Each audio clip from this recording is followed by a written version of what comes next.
everyone. So we are on part two of the Emerging Adult Calling All Lovers series with our creator, Miss Shantia Dyson. We have turned the tables. I am Nia S. White, and I am interviewing her for her blog, podcast. So we had so much going on in the first part that we had to break it down. I had to take a woosah moment. She did. It was a lot. We got a little deep. We got a little deep in part one. I'm ready. So we're going to keep it going. So we're still talking about her dating journey right now. We know that, you were in a relationship recently. You broke up. So this is where you are now. Yeah. So let's go here. So with that, how do you handle the disappointment of a failed relationship? Ooh, had a disappointment. Yeah. I kind of just, it's not very healthy, but I kind of just, like, oh, it is what it is. It works for you. Until recently where I had to actually, stop saying that. I try to, make myself think that and other people think that. Mm-hmm. So I really had to, dig deep and actually write out the emotion to actually be okay. Definitely. So. Definitely, because you said, what type of journal did you use? It was, so I found this girl, I forgot her name, but I'll find it, I'll tag it. But she's like a breakup,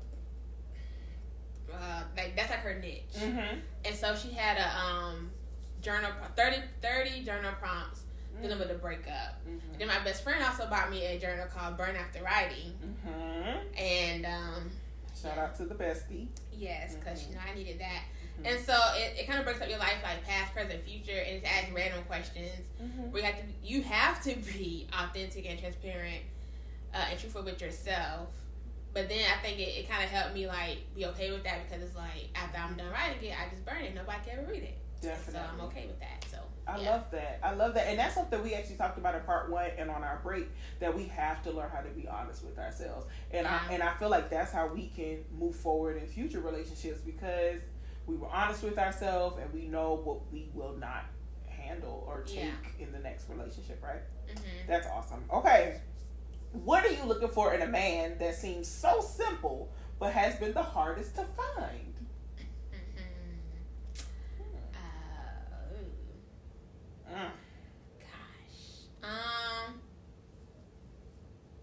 Supportive.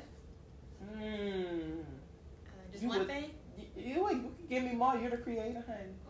I think supportive and honest. Mm-hmm. Honesty. You would think support and honesty would be a given.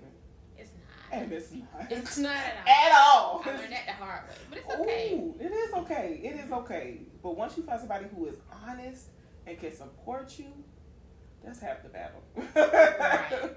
All right, great. So what motivates you to stay hopeful and positive in your journey after experiencing unsuccessful relationships?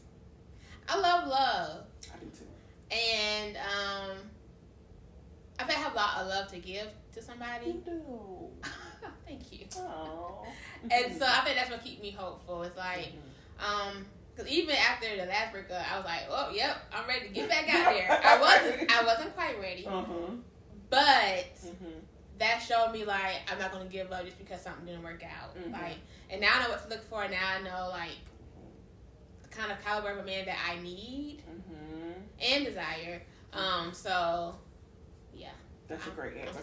And like you said, even in the midst of that, now you're even pouring into your children in your class. Yeah. So they're getting some of that love until that time comes. So, people, because like I said, I'm a lover of love too. Mm-hmm. So we have to have somewhere to emit that love. So that's so awesome. And my friends. I give my friends love too. Of course. I love you. You're a great friend. Oh, thank you. How do you bounce back after a breakup? What is your process? And what's your processing time?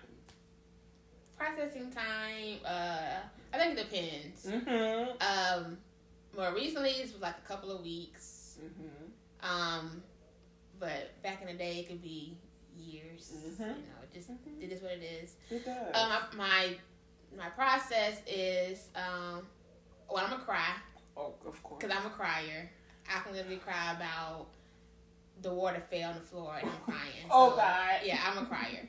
So I definitely want to cry about it. I'll make a playlist or find a good playlist because I need things to, yeah. So wait, I'm gonna find a sad playlist, like a breakup playlist. Then I'm gonna find a bounce back playlist. Oh, that's a good one. Yeah, and then, like I said, I found journal prompts to actually write out how I was feeling. I talk about it to my best friend or my friends, or here clearly now. These are your audience friends. Yeah, and I think that's pretty much. I just kind of just learned. I'm not really good at learning lessons. I kind of have like the again button, so I attempt to learn the lesson and do better next time. We gonna do better moving forward. We are. Oh no, we are. I'm glad you incorporated the journaling, so that really may help, in the future. Yeah. So so do you agree with this? I actually heard that however long your relationship was, the grieving time is usually half that. Do you think that might be accurate? Yeah. Yeah.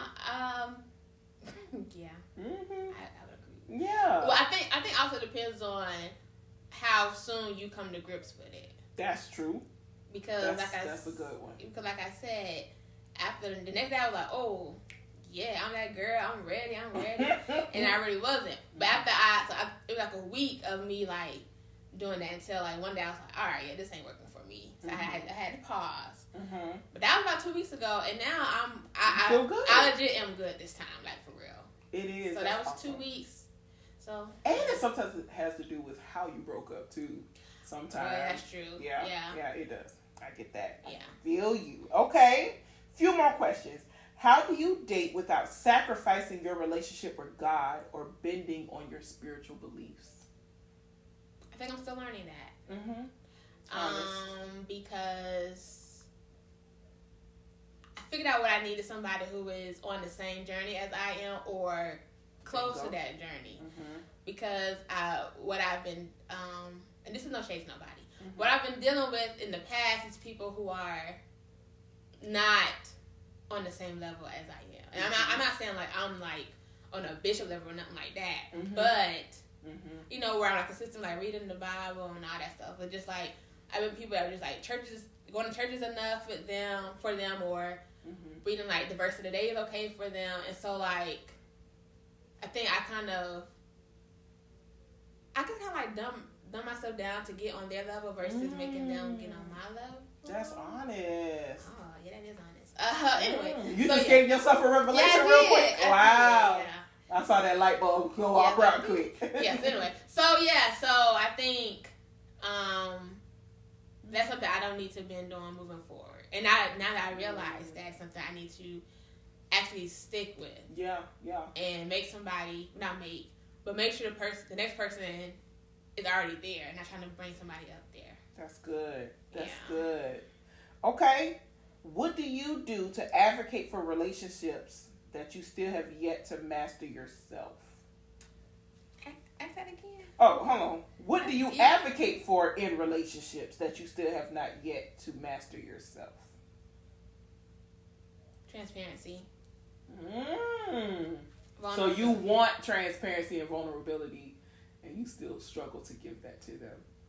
Yeah, that's definitely something that that's honest. Yeah, and I think I'll stick with those two. That's a good answer. Yeah, that's a good answer. Okay, here we go. Last two questions. The question you ask everyone: what song reminds you of your love life right now? Okay, let me think. I should know this was coming. Like I say, it's hard. It's a really hard answer. Now it's back on me. Okay, I would say probably Shame by Jill Scott, because it's a feel-good song. It just makes me want to just get up and dance. And it's like, it makes you realize, yeah, I'm that girl. I love it. Yeah. I got one more. I listen to often. Make Me Proud by Drake. I want to make myself proud, and I feel like I am like getting on the right track. Not just relationship wise, but just in life, in business, and all that. So yeah, those two would be my choices. I love it. All right, last questions: are your DMs open, and how can they find you? Oh, my DM's open. Well, you know. Okay, so I'm not actively looking right now because you still just. I'm just here. Yeah, I'm just here right now. However, you know, if a nice gentleman decides out of my DMs, who am I to deny them? Right. So, yeah, I'm open, but I'm not actively like looking, searching, and all that stuff. You can find me, The Emerging Adult, on Instagram, Facebook, YouTube, all that stuff. Or you can find my personal page is Hey It's Wanshay. Don't ask about that, but Hey It's Wanshay on Instagram, Twitter, well, all the social media sites. I'll tag myself. How about that? So, actually, I do have one more question. Okay. Now that you said it, give me 3 things you are looking for in a man. Your 3 most important things. Okay, 3 most important things. Definitely, spiritual life. Like I said before, it has to be on the same level. Or higher, so I can learn. Yes. You know. So that. You have to have style. I just realized that, like, because I have a certain style, like, you know, like 90s and all that stuff. So you don't have just 90s per se, but have a nice appearance. It is. Okay, yeah, that's the second just one. To be able to vibe off each other and look good when you go out. Feel like you match each other's fly. Yeah. All that. Yeah. Okay. You get me. I do.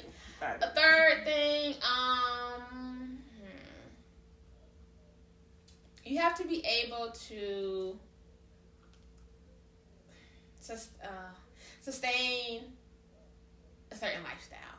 And I'm not saying you have to be like a millionaire. But what I am saying is, as a single grown woman, I'm able to do things that I want to do for myself, like keep my nails done, pedicures, pay my bills, you know, put gas in my car, etc., etc. And you have to at least have those things done. Or like, if I'm down and out, I need borrow $20 from you. You know, be able to help each other. Exactly. You know, without it being a strain. Yeah. So I you know, I just had to understand. I realized lately that I need a certain caliber of a man, and that's okay. It's okay. And I love that. I can't lower my standards because I just learned that I'm a great woman. You are. And the person I don't really have to be great to. And I'll leave it there. That's a great one. All right, you're done. How did you feel being in the hot seat? It's over. Hallelujah. You did great. I'm not sweating no more. You're not. You did great, and you are emerging. I am. In this adulthood, and I love it. Thank you for letting me interview you. This is a great experience. So, you heard it from the creator of The Emerging Adult, Shantia Dyson. I am Nia S. White, stepping in for Calling All Lovers series. Y'all have a good one. Thank you for watching. Bye.